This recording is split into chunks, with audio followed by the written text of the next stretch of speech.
বড়দেরকে প্রণাম আর ছোটদেরকে ভালোবাসা জানিয়ে আমি শিপ্রা মজুমদার আজকে আবার একটা নতুন রেসিপি নিয়ে তোমাদের কাছে চলে এসেছি। আশা করি রেসিপিটা তোমাদের ভীষণ ভালো লাগবে। তাহলে দেখতে শুরু করো এখন থেকে। আজকে আমি তোমাদেরকে কি দেখাতে চলেছি। দেখো বন্ধুরা, আমি এখানে একটা বাটির মধ্যে কিছুটা পটল নিয়ে নিচ্ছি। এই পটল দিয়ে আজকে ভীষণ সুন্দর একটা রেসিপি তৈরি করে দেখাবো।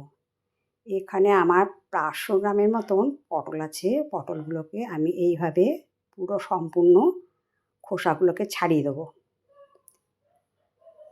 পুরো খোসা ছাড়িয়ে দিলে কিন্তু এই রেসিপিটা খেতে ভীষণ ভালো লাগে। এইভাবে সম্পূর্ণ খোসা ছাড়িয়ে নিয়ে দুপাশটা কেটে দিলাম। এবারে মাঝখান থেকে একটু একটু করে কেটে কেটে দিচ্ছি, যাতে নুন মশলাটা ঝালটা ভালো ভেতরে ঢোকে। এইভাবে প্রত্যেকটা পটলকে আমি কেটে নেব আর এরকম করে করে মাঝখানে পেটে চেরা লাগিয়ে দেবো। তোমরা দেখে বুঝতে পারছো, ঠিক আমি এইভাবে পটলগুলোকে কেটে নিয়েছি। প্রত্যেকটা পটল আমার এইভাবে কাটা হয়ে গেছে। আমি তো পটল প্রথমেই পরিষ্কার করে ধুয়ে নিয়ে এসেছিলাম। যাই হোক, এখন একটা কড়াই চাপিয়ে দিচ্ছি। কড়াইয়ের মধ্যে পরিমাণ মতো সর্ষের তেল দিয়ে প্রথমে একটু লবণ দিয়ে দিলাম।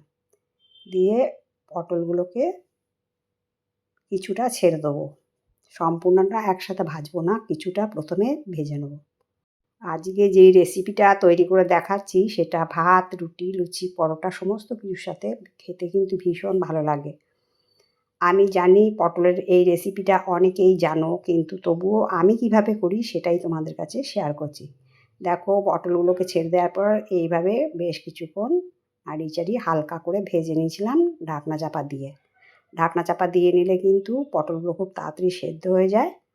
এবারে প্রথম ব্যাচটা ভাজা হলো, এবার সেকেন্ড ব্যাচটাকেও আমি ছেড়ে দিয়েছিলাম। তারপরে দেখো সেকেন্ড ব্যাচটাকেও তেল ছেঁকে তুলে নিচ্ছি। সম্পূর্ণ পটলটা দেখো আমার ভাজা হয়ে গেছে।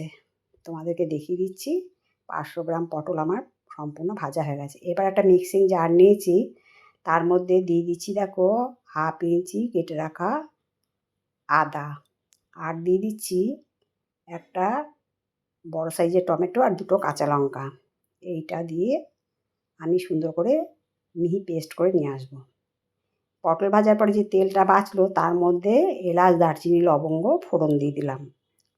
ফোড়নটা থেকে যতক্ষণ না সুন্দর ভাজা হয়, একটা সুন্দর গন্ধ বেরোয়, সেই পর্যন্ত আমি এটাকে ভেজে নেব। ফোড়নটা দেখো সুন্দর ভাজা হয়ে গেছে। এরপরে আমি বেটে রাখা টমেটোর সাথে আদা লঙ্কা যে মিশ্রণটা করেছিলাম সেইটাকে দিয়ে দিলাম তেলের মধ্যে। দিয়ে ভালো করে নাড়িয়ে চাড়িয়ে কষিয়ে নেব। এই টমেটো, আদা, কাঁচা লঙ্কার যা একটা কাঁচা গন্ধ থাকে সেইটা যতক্ষণ না যায় সেই পর্যন্ত আমি এটাকে সুন্দর মতন কষিয়ে নেব। এরপরে 1 চামচ লবণ আর 1/2 চামচ হলুদ দিয়ে দিলাম। লবণ আর হলুদটা দিয়ে ভালো মতন করে কষিয়ে নেব। আর এর মধ্যে সামান্য একটু জল দিয়ে দিয়েছিলাম, জলটা যাতে না মশলাগুলো তলা ধরে যায় সেই জন্য একটুখানি জল দিয়ে কষিয়ে নিয়েছিলাম। এরপরে দেখো একটা মিক্সিং জার নিয়েছি, তার মধ্যে 1/2 চামচ জিরের গুঁড়ো, গোটা 10-12 কাজু বাদাম, লাল লঙ্কার গুঁড়ো আর কাশ্মীরি লাল লঙ্কার গুঁড়ো নিয়ে নিয়েছি। লাল লঙ্কার গুঁড়ো 1 চামচ আর 1/2 চামচ কাশ্মীরি লাল লঙ্কার গুঁড়ো। এদিকে মশলাটা কষছে, আমি একটুখানি নাড়িয়ে চাড়িয়ে দিলাম। এরপরে দিয়ে দিলাম 1 চামচ জিরে গুঁড়ো, 1 চামচ ঝাল লঙ্কার গুঁড়ো, আর দিয়ে দেবো 1/2 চামচ কাশ্মীরি লাল লঙ্কার গুঁড়ো। এই পটলের রেসিপিটা একটুখানি ঝাল ঝাল হলে খেতে খুব ভালো লাগে। যাই হোক, ভালো মতো করে এটাকে কষিয়ে নিতে হবে।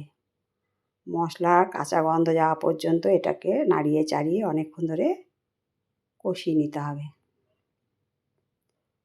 দেখো তেল ছেড়ে বেরিয়ে এসছে, মশলাটা কিন্তু সুন্দর কষানো হয়ে গেছে।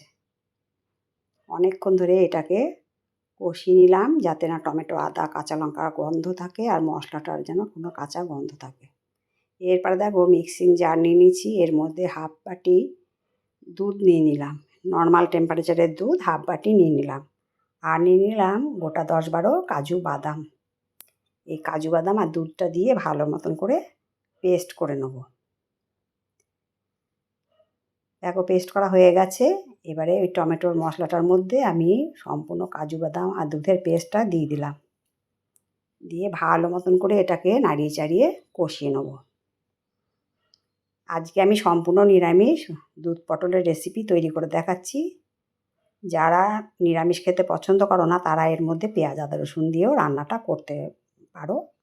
দুটো আইটেমই খেতে কিন্তু ভীষণ ভালো লাগবে। দেখো মশলাটা যখন এরকম পর্যায় পর্যন্ত হয়ে গেল, তারপরে আমি এর মধ্যে সমস্ত ভেজে রাখা পটলটাকে দিয়ে দিলাম। পটলটা কিন্তু ঠিক এইরকম পর্যায় পর্যন্ত ভেজে নিতে হবে, এর বেশি ভাজা হলে কিন্তু খেতে ভালো লাগবে না। এইভাবে ভালো মতন করে নাড়িয়ে চাড়িয়ে সুন্দর করে কষিয়ে নেব। এর মধ্যে কিন্তু আর এক্সট্রা জল দেওয়ার কোনো দরকার নেই। দেখো কত সুন্দর দেখতে লাগছে। আজকের রেসিপিটা এইভাবে তোমাদেরকে তৈরি করে নেওয়ার জন্য রিকোয়েস্ট রাখলাম। এরপরে আমি দিয়ে দিলাম 1 চামচ গরম মশলার গুঁড়ো। গরম মশলার গুঁড়োটা দিয়ে ভালো মতন করে মিশিয়ে নিতে হবে। বন্ধুরা আজকের রেসিপিটা তোমাদের যদি ভালো লাগে তবে লাইক শেয়ার কমেন্ট আর সাবস্ক্রাইব করে আমার চ্যানেলের পাশে থেকো। আর যদি কোনো নতুন বন্ধু এসে থাকো অবশ্যই বেল বাটনটা অন করে দিও, তাহলে সমস্ত নোটিফিকেশান তোমাদের কাছে পৌঁছে যাবে। এবার স্বাদটাকে ব্যালেন্স করার জন্য আমি একটুখানি চিনি দিয়ে দিলাম।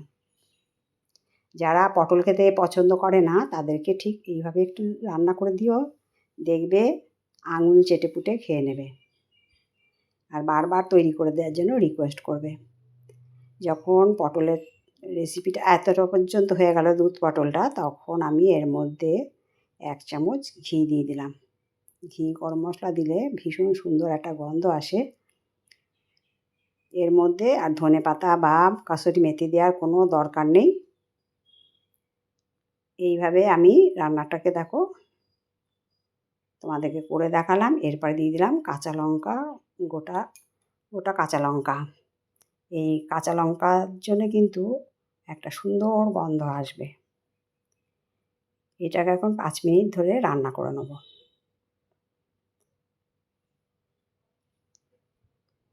আশা করি বন্ধুরা তোমাদের রেসিপিটা ভালো লাগছে। যদি ভালো লাগে তবে সুন্দর সুন্দর কমেন্টসের মাধ্যমে জানিও। তোমাদের সুন্দর সুন্দর কমেন্টস পেলে আমি কিন্তু অন্য একটা রেসিপি তৈরি করতে অনেক উৎসাহ পাই। দেখো যেই গ্রেভিটা ছিল সেটাকে আমি বেশ কষিয়ে একদম গাঢ় করে নিয়েছি। এটা ঝোল ঝোল অবস্থায় খেতে ভালো লাগবে না, ঠিক এরকম গ্রেভি অবস্থায় খেতে কিন্তু বেশি ভালো লাগে। আশা করি তোমাদের আজকের রেসিপিটা ভালো লেগেছে। যাই হোক আমার রান্নাটা কমপ্লিট হয়ে যাওয়ার পরে আমি একটা প্লেটের মধ্যে সার্ভ করে নিলাম। দেখতে পাচ্ছ কত সুন্দর দেখতে লাগছে। যাই হোক তোমাদেরকে আরেকবার রিকোয়েস্ট করলাম বাড়িতে অবশ্যই রান্না করে খেও। তাহলে আজকে আমি এই পর্যন্ত রাখি। অন্য কোনো দিন অন্য কোনো রেসিপিতে আবার তোমাদের সাথে দেখা হবে। আর আমার কাছে দূরে বন্ধুরা অনেক ভালোবাসা নিও। তাহলে আজকে এই পর্যন্ত রাখলাম, কেমন? টাটা।